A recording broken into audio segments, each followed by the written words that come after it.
मराठवाड्यात एकूण जागा 46, महायुती 17 ते 18, मविया 27 ते 28, इतर 2 ते 3.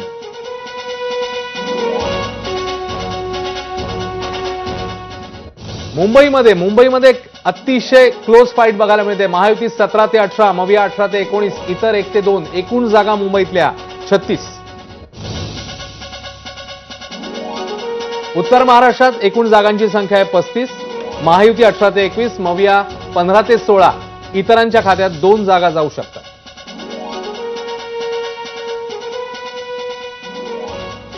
तर कोकणामध्ये काय स्थिती आहे? महायुती 22 ते 23, मविया 14 ते 15 जागा मिळवू शकते, इतर 1 ते 2, आणि एकूण जागा कोकणातली संख्या आहे 39. पुढचा आणखी एक पोल समोर आलेला आहे. तो पोल काय सांगतो तोही बघूया आणि मग पुढे जाऊया. ZAIचा पोल मराठवाड्यातल्या जागा 46, महायुती 16 ते 21, मविया 24 ते 29 आणि इतर 0 ते 2 अशी आकडेवारी ZAI पोलनुसार बघायला मिळते. तर विदर्भात एकूण जागा 62, महायुतीला मिळू शकतात जागा 32 ते 37, मवियाला 24 ते 29, इतर पक्षांना किंवा इतर उमेदवारांना मिळतील जागा 0 ते 2 अशी आकडेवारी आहे.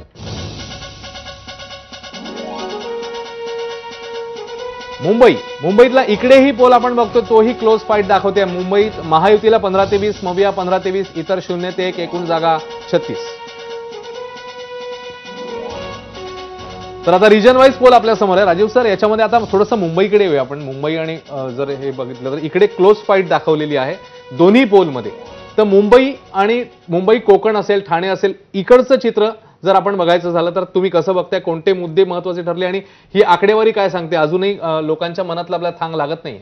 नाही, नक्कीच अश्विन, जे या निवडणुकीच्या पोलमधून खास करून दिसतंय तो ग्रामीण आणि शहरी भागामधल्या मतदारांचा वेगळ्या पद्धतीने विचार करणं जे आहे ते याच्यातून दिसतंय. मुंबई कोकण हा जो सगळा पट्टा आहे त्याचा विचार करता शहरी भाग आहे आणि त्यामुळे इथं महाविकास आघाडीपेक्षा महायुतीचा परफॉर्मन्स जास्त चांगला असेल. कोकणामध्ये गेल्याही खेपेला लोकसभेमध्ये ती जागा जिंकण्यामध्ये कोकणातली यांना यश आलं होतं महायुतीला, आणि त्यामुळं मध्यंतरी उद्धव ठाकरेंनी त्यांच्या मुलाखतीतही हे सांगितलं की औरंगाबादचे छत्रपती संभाजीनगरची जागा आणि कोकणची जागा जाणं हे मला फार क्लेशदायक होतं. पण या निवडणुकीमध्ये मुंबई आणि कोकणामध्ये युतीचा दबदबा राहू शकतो असं या सर्वेवरून दिसतंय.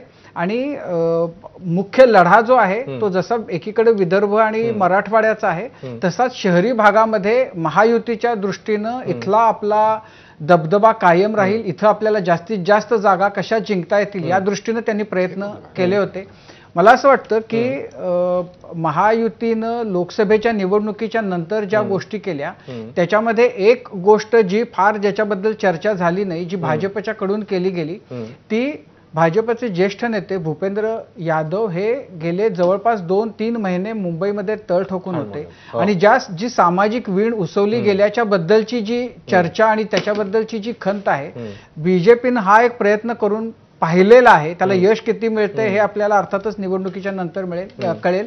पण वेगवेगळ्या जाती समूहांचे छोटे छोटे मीटिंग्स करून जवळपास 800 ते 900 अशा मीटिंग्स गेल्या काही काळामध्ये केल्या गेल्या आणि या समाजांना आपल्याशी जोडण्याचा प्रयत्न भाजपकडून केला गेला. आता जर याचा परिणाम चांगला झाला तर त्याचा फायदा भाजपला फक्त मुंबई आणि शहरी भागात नाही तर ग्रामीण भागामध्ये सुद्धा होताना दिसेल. म्हणजे जे आत्ता चित्र आहे की शेती, आरक्षण, बेरोजगारी या मुद्द्यांमुळं भाजप आणि महायुतीला फटका बसेल, तर त्याला काउंटर करण्यासाठीची स्ट्रॅटेजी म्हणून या प्रकारची काही आखण्या केल्या गेल्या होत्या. त्याचा काय अर्थात परिणाम होतो ते निवडणुकीनंतर कळेल. मला म्हणजे सगळ्या गेल्या 2 महिन्यांमध्ये महाराष्ट्राचं जे राजकारण आहे ते आणि जर तालुका निहाय आपण पाहायला गेलो तर असं लक्षात येतं की प्रत्येक तालुक्याचं वेगळं गणित आहे, त्याच्यासाठी वेगळी व्यूहरचना दोन्ही बाजूंनी केली गेली. आपल्या आतापर्यंतच्या चर्चेमध्ये दोन्ही बाजूंनी जे म्हणजे मैत्रीपूर्ण लढती झालेल्या आहेत किंवा बंडखोर झालेले आहेत, तर या खेपेला बंडखोरांचं इतकं पेय फुटलेलं आहे. तर आपण हरियाणामध्ये बघितलं की भाजपची जी स्ट्रॅटेजी होती की एकेका जागावर 4-4, 5-5 बंडखोरांना अप्रत्यक्षपणानं त्यांनी पाठिंबा दिला आणि अगदी हुकुमी जागा ज्या काँग्रेसच्या होत्या तिथेही काँग्रेसला पराभव पत्करावा लागला. त्या पद्धतीची स्ट्रॅटेजी या वेळेला